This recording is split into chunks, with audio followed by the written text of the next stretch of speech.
تو آئے ناظرین بڑھتے ہیں اپنے خاص خبر کی طرف۔ ہماری یہ خاص خبر ہے اس فتوے سے متعلق جس نے عالم اسلام کو غور و خوض کرنے کے لیے اور فکر کرنے کے لیے مجبور کر دیا ہے۔ جی ہاں ناظرین، ہم بات کر رہے ہیں مصر کے الازہر کے مفتی و عالم ڈاکٹر الطیب کے دیے گئے فتوے کے متعلق، جنہوں نے اس فتوے میں شیعہ اور سنی حضرات کے درمیان پیدا ہونے والی غلط فہمیوں کے نہایت ہی امن اور صبر کے ساتھ تمام جوابات دیے ہیں۔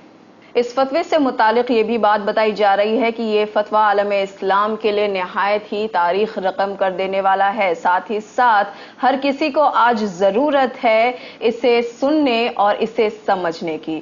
یا ناظرین، ہم بات کر رہے ہیں پچھلے دنوں ایجپشن چینل پر دیے گئے انٹرویو میں بتائے گئے وہ تمام سوالات کے جوابات جنہیں دیے تھے الازہر کے مفتی و عالم ڈاکٹر الطیب نے، اور اس ٹی وی چینل پر پوچھے گئے یہ سوالات اور ان کے جوابات کچھ اس طرح تھے۔ پہلا سوال، آپ کے مطابق کیا شیعہ عقائد میں کوئی پریشانی نہیں ہے؟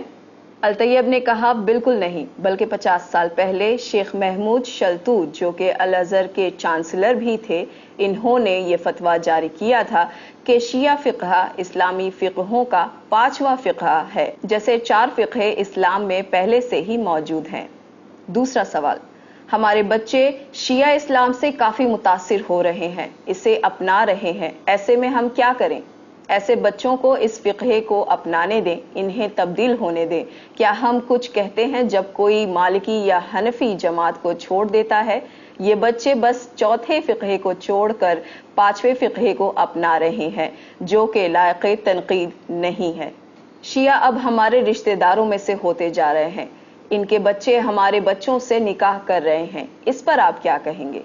انہوں نے جواب دیا، اس میں غلط کیا ہے، نکاح ہم مذہب سے جائز ہے۔ پھر سوال کیا گیا، ایسا کہا جاتا ہے کہ شیعہ حضرات کے پاس الگ قرآن مجید ہے۔ اس پر انہوں نے جواب دیا، یہ تمام دقیانوسی باتیں ہیں اور غلط فہمیاں ہیں، اور نہ ہی ان کا قرآن ہم سے الگ ہے، اور نہ ہی ان قرآن کی سورہ الگ ہیں ہماری قرآنی سوروں سے۔ 23 سعودی عرب کے علماء نے فتویٰ جاری کیا ہے کہ شیعہ کافر ہیں۔ الطیب نے جواب دیا، مسلمانوں کے لیے فتوے جاری کرنے کی الازہر کے پاس ہی اتھارٹی ہے، اس لیے اس کے علاوہ جاری ہونے والے سارے فتوے بے معنی اور جعلی ہیں۔ تو پھر آخر فرق کہاں باقی رہا؟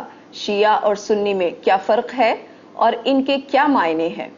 الطیب کا جواب تھا، یہ تفرقات بیرونی سازشوں کی پالیسیز ہیں جو شیعہ اور سنی حضرات میں فساد پھیلانا چاہتی ہیں۔ ان کا اگلا سوال، میرے پاس نہایت سنجیدہ سوال ہے، اور وہ یہ کہ شیعہ حضرات ابو بکر اور عمر کو نہیں مانتے، تو پھر آپ کیسے کہہ سکتے ہیں کہ یہ مسلمان ہیں؟ الطیب نے جواب دیا، ہاں یہ حضرات نہیں مانتے، پر کیا ابو بکر اور عمر کو ماننا اسلامی قوانین میں شامل ہے؟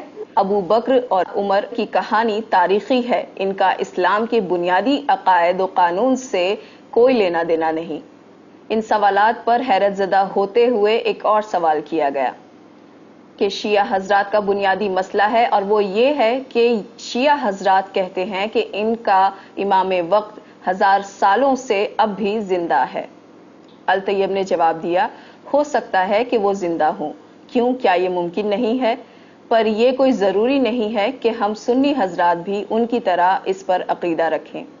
آخر میں ان سے سوال کیا گیا، امام محمد تقی علیہ السلام کے حوالے سے رپورٹر نے پوچھا کہ شیعہ حضرات کا یہ بھی ماننا ہے کہ ان کے ایک امام کو امامت 8ویں سال میں ملی، کیا یہ ممکن ہے کہ 8 سال کے بچے کو امامت ملے؟ الطیب نے جواب دیا کہ اگر ایک نومولود بچہ نبی بن سکتا ہے جسے ہم نبی عیسیٰ کے نام سے جانتے ہیں، تو ایک 8 سال کے بچے کا امام بننا کیا مشکل و ناممکن ہے؟ اور یہ بات کوئی عجیب بھی نہیں، حالانکہ ہم اہل سنت حضرات اسے تسلیم نہیں کرتے، پر شیعہ حضرات کا یہ عقیدہ اسلام سے باہر کا نہیں ہے، اور نہ ہی اسلام کو اس سے خطرہ ہے، اور یہ حضرات مسلمان ہیں۔ اور اس طرح الازہر کے مفتی و عالم نے ان تمام جوابات کے ساتھ یہ ثابت کر دیا کہ اسلام میں صبر و تحمل اب بھی باقی ہے، اور اس میں اتحاد دنیا کے سامنے لانا نہایت ہی ضروری ہے۔